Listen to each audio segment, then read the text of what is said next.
Le glyphosate sera-t-il prolongé d'utilisation pour 10 ans dans l'Union européenne? De plus en plus de scientifiques dénoncent les dangers de cet herbicide pour la santé humaine et les écosystèmes. À quoi faut-il s'attendre? Alors, un comité composé de représentants des ministres de l'Agriculture des 27 va se réunir ce vendredi. On sait depuis 3 semaines que la Commission européenne recommande cette prolongation aux États, malgré les alertes des scientifiques. Mais c'est aux États de choisir. Alors, sur quelles informations les 27 vont prendre leur décision? Le reportage de notre correspondante à Bruxelles, Alix Le Bourdon. La politique, c'est bien, mais ils sont parfois à côté de leur pont. Christian Skipper s'est passé à l'agriculture biologique en 2011.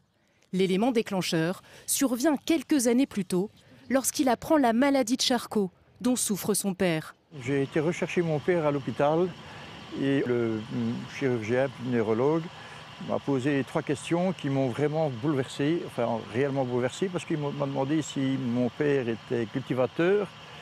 Ben, tout à fait, oui. S'il avait pulvérisé, comme tous les cultivateurs à cette époque. J'ai imaginé que ces ennuis soient vraiment liés à l'utilisation de produits chimiques. De récentes études font le lien entre le glyphosate et certaines affections neuronales et cancers. Pourtant, les agences européennes ont donné leur feu vert à la prolongation de son autorisation. Mais les données sur lesquelles elles s'appuient sont loin d'être suffisantes pour beaucoup d'associations.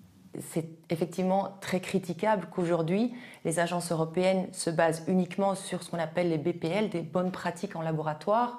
C'est l'industrie elle-même qui fournit ses propres études et pas sur toute une littérature scientifique. Basée à Helsinki, voici l'une de ces agences européennes.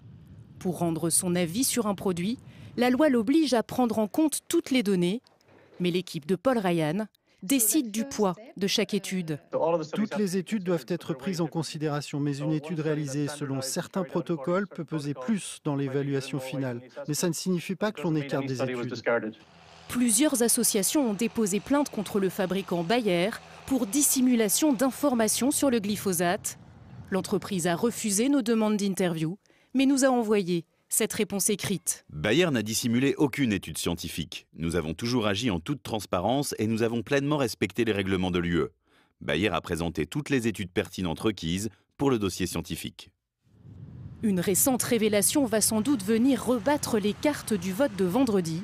Pour la première fois, un lien entre malformation et exposition prénatale au glyphosate vient d'être officiellement reconnu en France.